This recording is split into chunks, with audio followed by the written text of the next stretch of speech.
Our speaker this hour is Brother Chuck Northrop. Chuck and his wife Jody have been married for over 40 years, and together they have 4 children and 10 grandchildren. He graduated from the Preston Road School of Preaching in Dallas, Texas, under the direction of Eldred Stevens. He's labored in local work in Texas, Kansas, Missouri, Oklahoma, and Arkansas. He's worked in 7 foreign countries: Latvia, Ukraine, Taiwan, Mexico, Zambia, Costa Rica, and Jamaica. Been laboring with schools of preaching since 1988. He presently serves as an instructor of the Bible Institute of Missouri in Springfield, Missouri, and the Online Academy of Biblical Studies, and he preaches by appointment. One of those appointments is this morning. We look forward to the lesson Brother Chuck is going to bring to us, the challenge to live as an example for others.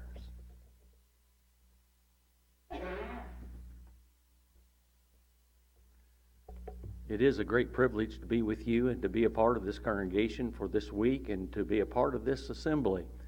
I do appreciate you as listeners, and I appreciate the congregation here, the elders, and those that have provided us the opportunity. It is always an encouragement and an encouraging time for us to get together for this particular week and to renew old friendships and to renew our acquaintances. And it's really an encouragement to be able to sit at the feet of others. Obviously, the lesson that Brother Ted had in the last hour is very near and dear to me, and I really do appreciate his lesson and the encouragement that I get from it, and I'm sure you feel the same way. We have a responsibility to take the gospel into the world.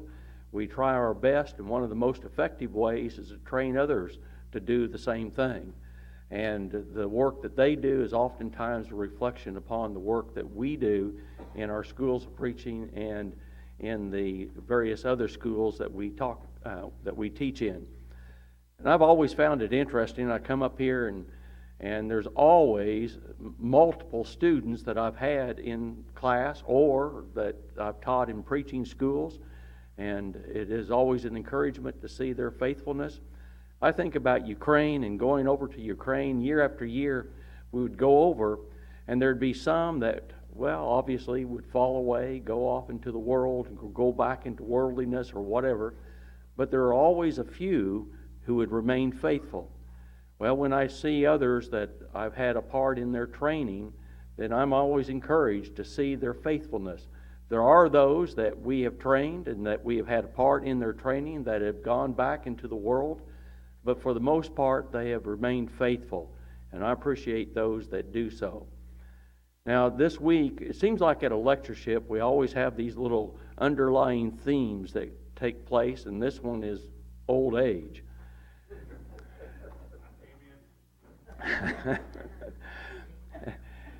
My parents, for about 25 years during their retirement, would go down to South Texas. And so my mom was sick, and she had been in the hospital for a short time, and so I decided I better go down there and see her. And so I did and went down, and my dad decided to take me to a pancake feed on Saturday morning at another trailer park that did that every week. And when I was there, I met my great aunt, and she said, "How do you like it down here?" I said, "I just love it." I was in my 50s at that particular time. I said, "I just love it. I feel so young." Well, you know, with Tony and Jack and others around here, I feel so young.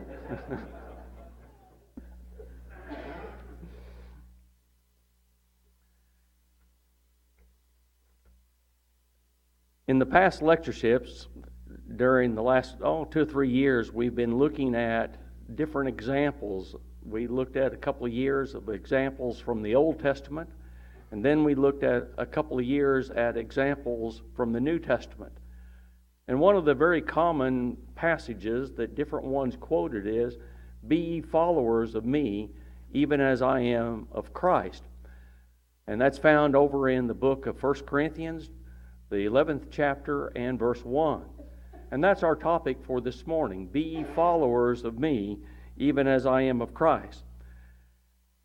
the importance of a godly example cannot be underestimated. And I think most of us really look at ourselves and we think to ourselves that our example really isn't all that important. And yet at the same time, it really is.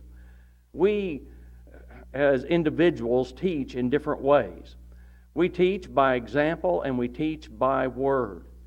Now, I don't believe that one is more important than the other, although I've heard different ones say, oh, you have to teach by example before you can teach by word, and others that have said, well, you have to teach by word before you can teach by example.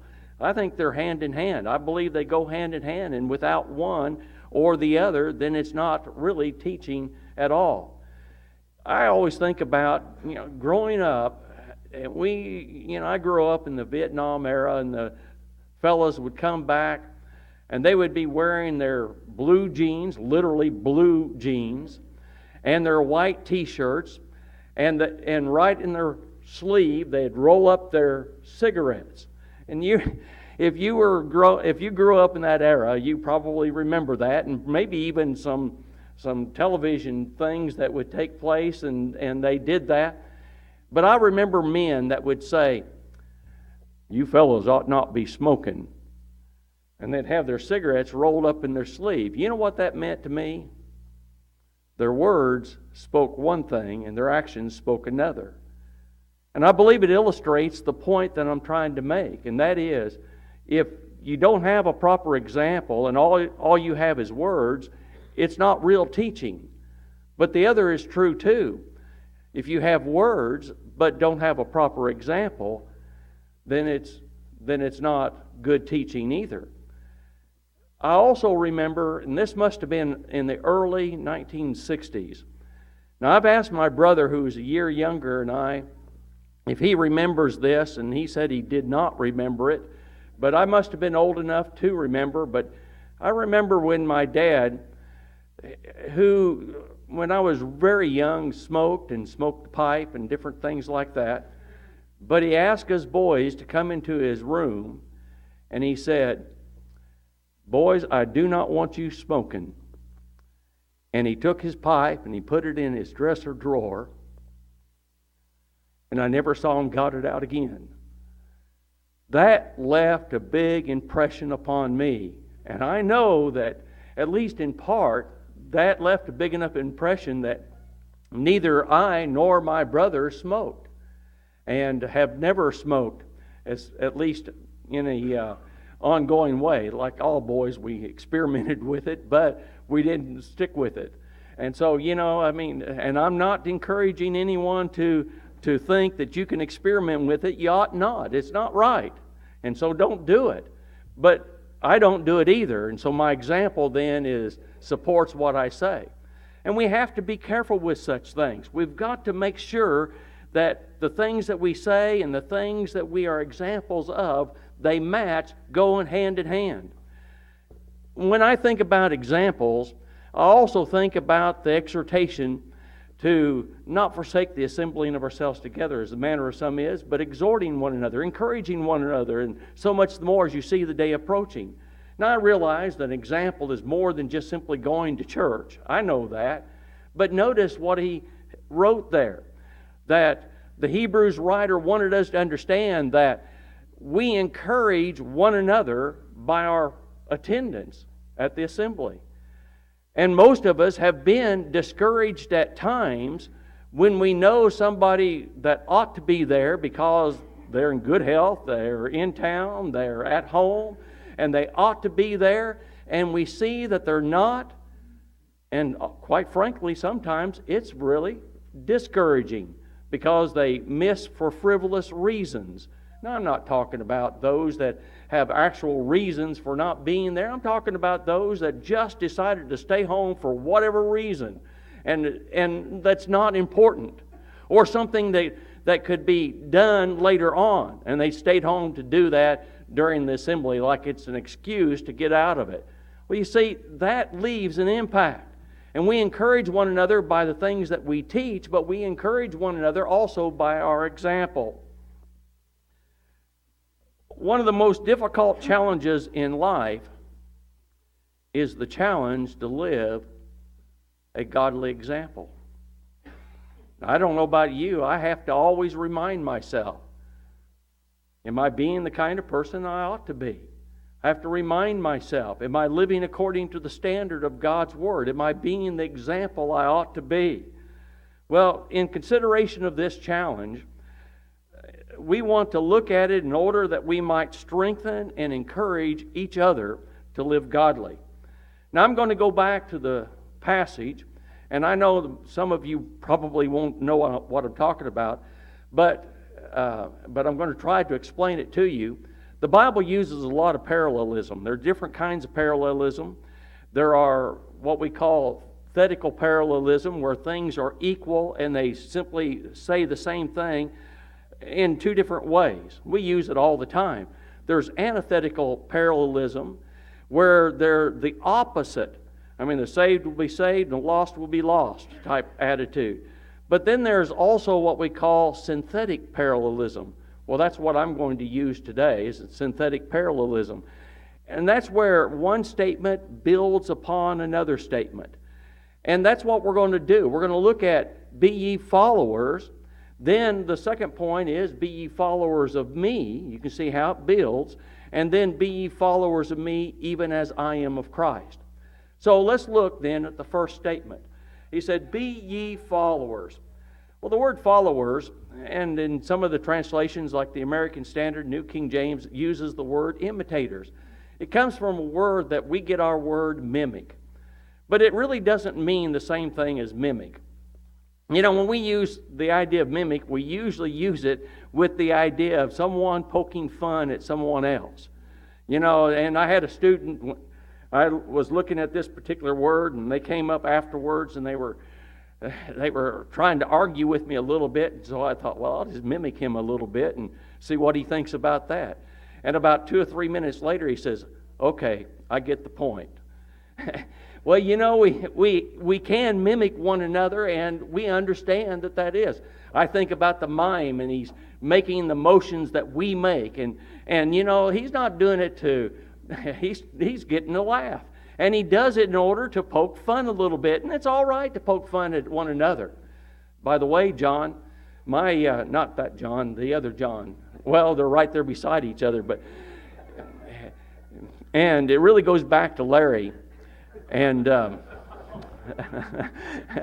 and being grouchy and grumpy. Well, my nickname among my grandkids is Grampy. And Jody reminds me it's really Grampy Grumps. Well, whatever. Well, you know, we have to be careful with such things. We mime one another. Well, you know, humans, we naturally want to follow others. And I believe we do follow others. We follow others in a number of different ways. Our grandkids want to be like us. Our kids, not so much sometimes, but our grandkids, they want to be like us. And you know, we have others that they imitate different things that we do, and we imitate others. I think about some things that I do, and sometimes I think to myself, whoa, that's just like my dad. And my wife says, yeah, and I'm scared. Well, you know, we imitate those, and we pick up those things, and we do that with our parents and others that we have relationships with. I think about Eldred Stevens, who was the director of the school of preaching I went to when I went to it. And I think about different things, different habits that he had. And in that 2-year period, I picked up a few of those things. And, you know, some good, well, some maybe not so good. But nonetheless, you pick up those different things, and we imitate one another. So we must understand that we do imitate each other, and we really want to imitate to some degree or not, or another. Now, we have to ask then, who should be followers? Well, you know, all of us really should be followers. Of course, Paul was writing to the Corinthian church, and he said, be ye followers. You be followers, all of you. That's the word ye, it's plural. You all be followers. That's the way we were taught to translate it in the Greek, because I went to school in Texas, and so, you know, y'all was a very common word. So y'all be followers. That's what he's saying. So he's talking to the Corinthian church. But isn't it the truth that we ought all be followers? I mean, an application that every single one of us ought to follow? And it doesn't make any difference who we are. Now we say, well, okay, what about the elder of the church? Well, no matter how high we might go, we still need to be a follower of Christ. So there's always someone to follow, and we follow their example. It never comes to a time when we don't do that. And even elders of the church, is it not the case that sometimes we have to say, I don't know how to deal with this.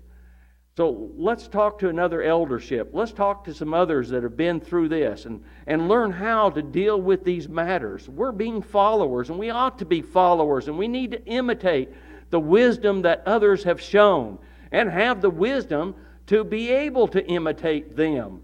So be ye followers includes everyone. Every single one of us ought to be followers in some way. And if we are not, then it's probably a little bit of an indication that we have too much pride, too much self-arrogance, too much self-alliance and reliance. So let us be followers of one another. Now, when should we follow? Well, I find it interesting, though it doesn't come out in English, but it's pretty clear in the original language, that the tense in this particular case is continuous action. And so when are we to be followers? Always. There's never comes a time when we ought not be followers. We ought to look to the examples of others and the good examples of others and follow those examples, and always looking for that, always wanting to follow that example. But then we have to ask, in what ways are we to follow? Well, I think Paul, in this particular passage, and there is a discussion among commentators as to this particular verse, and most believe that really goes with chapter 10. But the whole section really goes clear back up to chapter 8, and he deals with various things in chapter 8, chapter 9, and chapter 10. But I think the immediate context simply goes back about 3 verses. And let's look at different things that Paul mentioned there in those last 3 verses that helps us to understand what kind of things we ought to be followers about. And in verse 30, he said, for if by grace be partakers, why am I evil spoken of? For that which I give thanks, whether therefore ye eat or drink or whatever you do, he said, do all to the glory of God. Well, we ought to be followers in that we are trying and striving to do all things to the glory of God. Now, that's kind of difficult.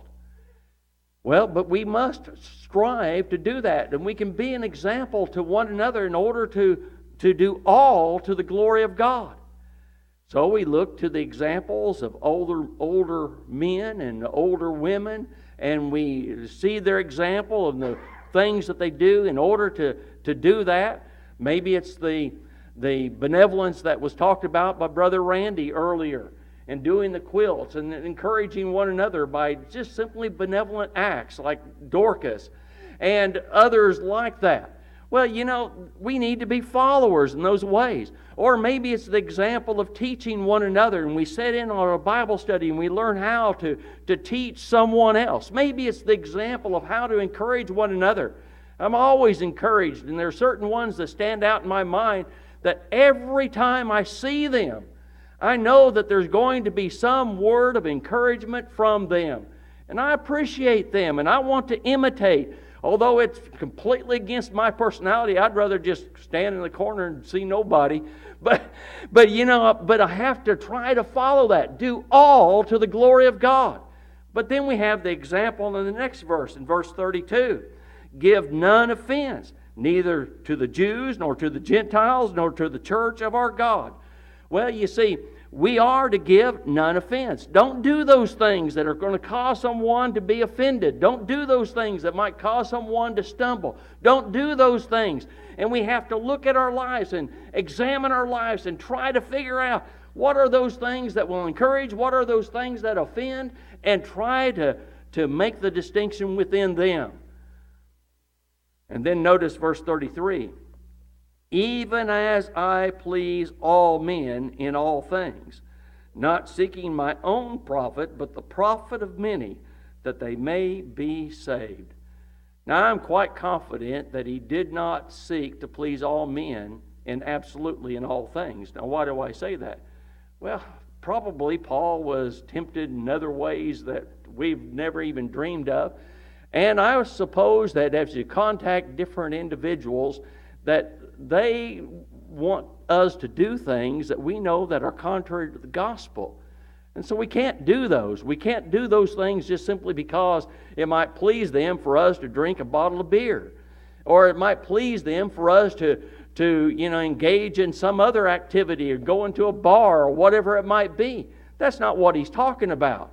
He's talking about he's going to do those things within the gospel, within the limits that the Bible provides for us, within the moral limits. He's going to do those things that others may be pleased, and that they would be pleased with our action.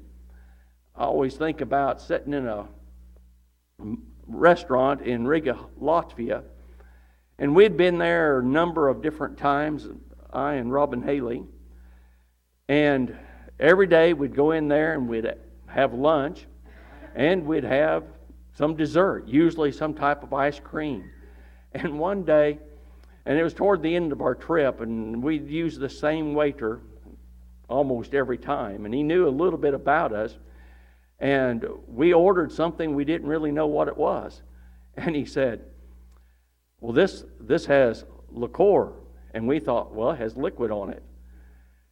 And he kept saying, this has liqueur. And he didn't know the English word. Well, it wasn't liquid, it was liquor. Liqueur. And we went on and ordered it because we really did think it was liquid. And when it was brought to the table, well, it just sat there. But I found it interesting. This fellow tried to warn us about what was in it because he knew the kind of character that we had. Well, you see, we want to be pleasing with other men, and we want to do that which will cause a good response. And I believe he had a good response. And he saw our actions, and he saw our example. And we did try to set up Bible studies with him. And even after that, we tried to set up Bible studies. But the ice cream melted on my table. I'm not going to say what Robin Haley did.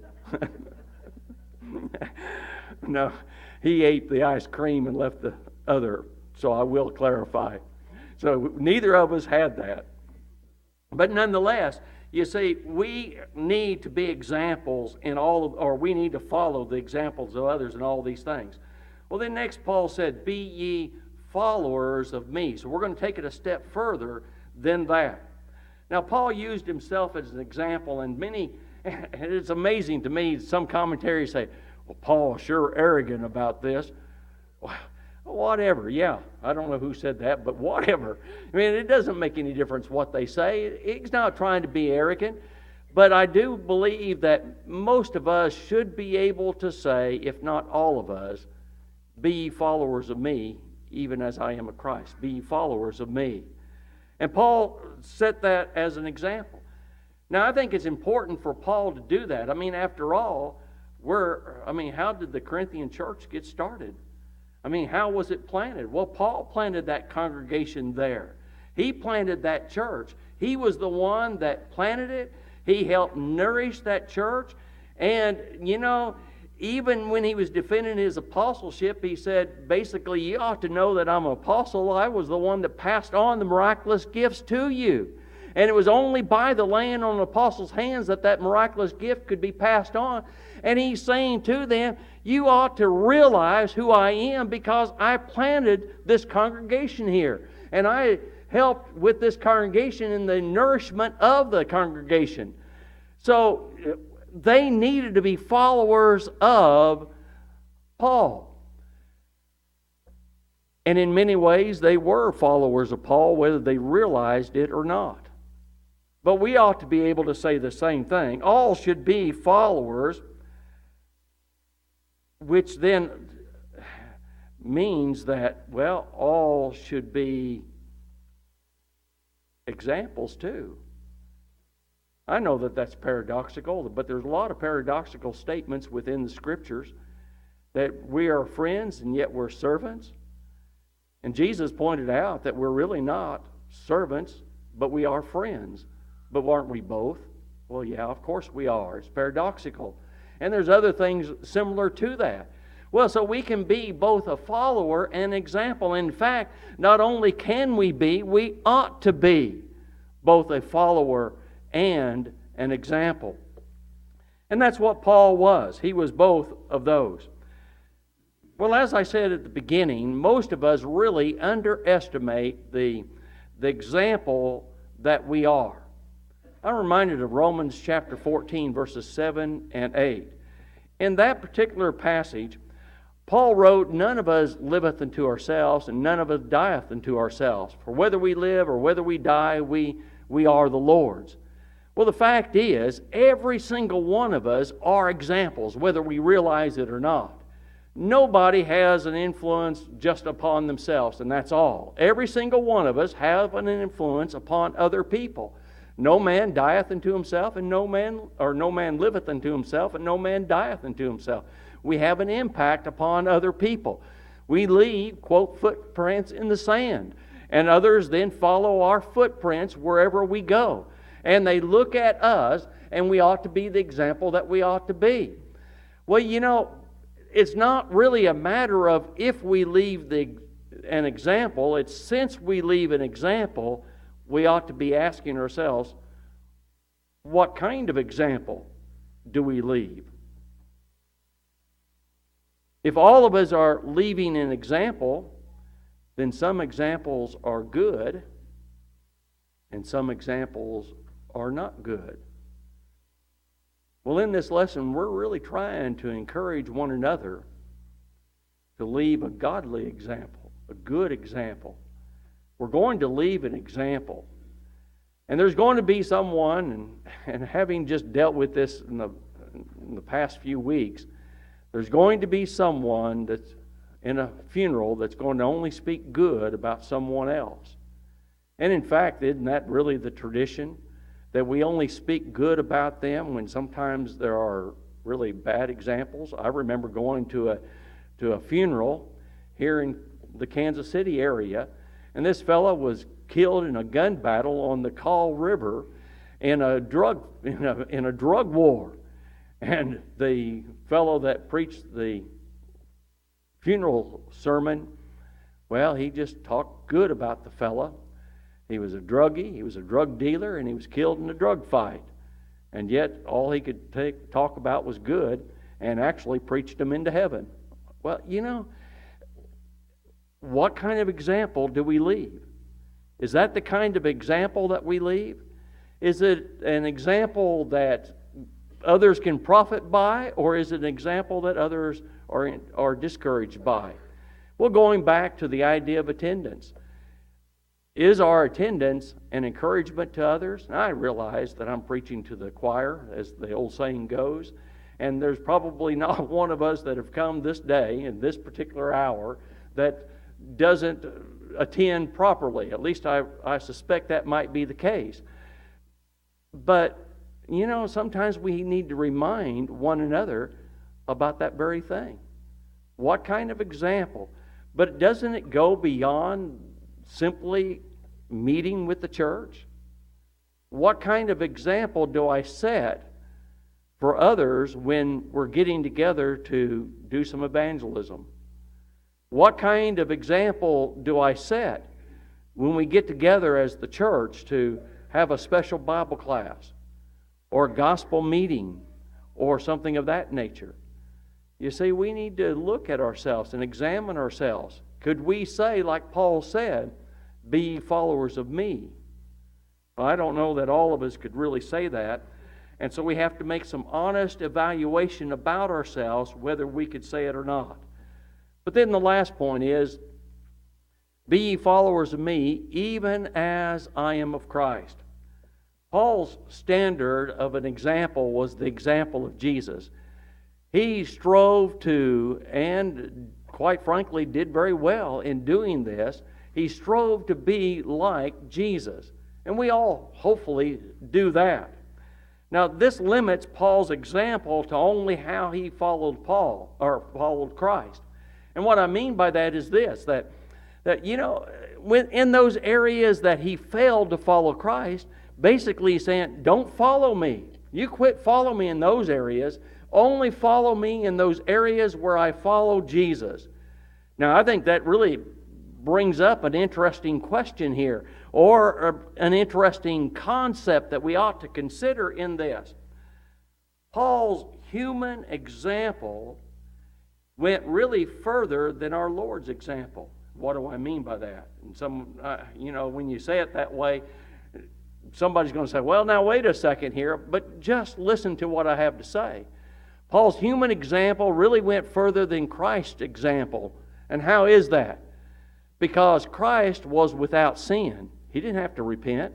He'd never repented. He didn't have to repent. There's no reason for him to repent. Paul, on occasion, did sin. He made some foolish choices.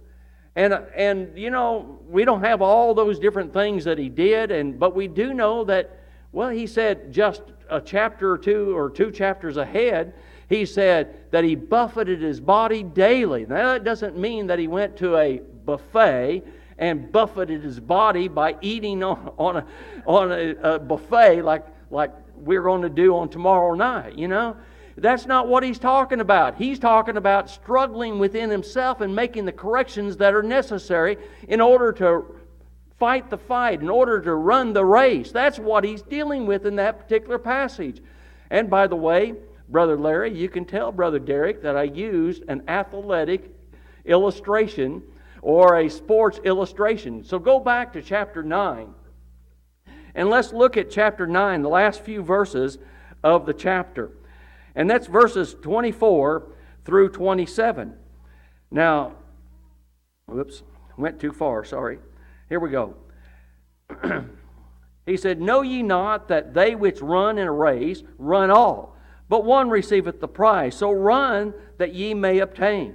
Well, the point that he's making there in verse 24 is that when we're going to get in that race, we need to run in such a way that we're going to be a winner of that race. There's no sense getting into an athletic competition if we're not going to intend to win that particular race. Which, by the way, thinking about this idea of a sports illustration, and that is, I know that sometimes in some schools, students don't have a choice of their teachers, but teachers don't always have choice of their students either.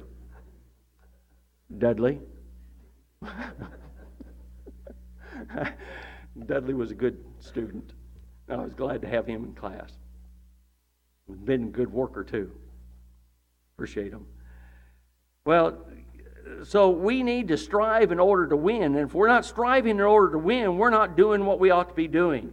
So he said, every man that striveth for mastery is temperate in all things. In other words, he controls himself and he does those things that are necessary in order that he might master or have mastery over that athletic event.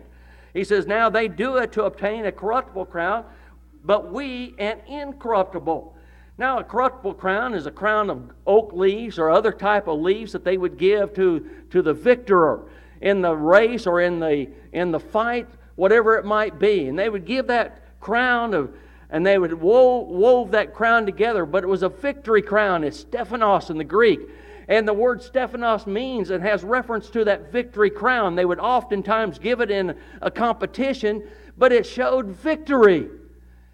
But they do it for a corruptible crown. They do it for a crown that simply is going to fade away, that's going to corrupt, that's going to deteriorate and be nothing. We do it for an incorruptible crown. It's not going to fade away. It's not going to deteriorate. It's not going to be like this old body that breaks down. It's going to be a crown that's going to last forever.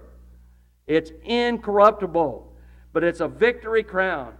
I therefore so run, not as uncertainty, so fight I, not as one that beateth the air. In other words, he doesn't do it just simply to practice. He does it in order to accomplish the victory that he wants.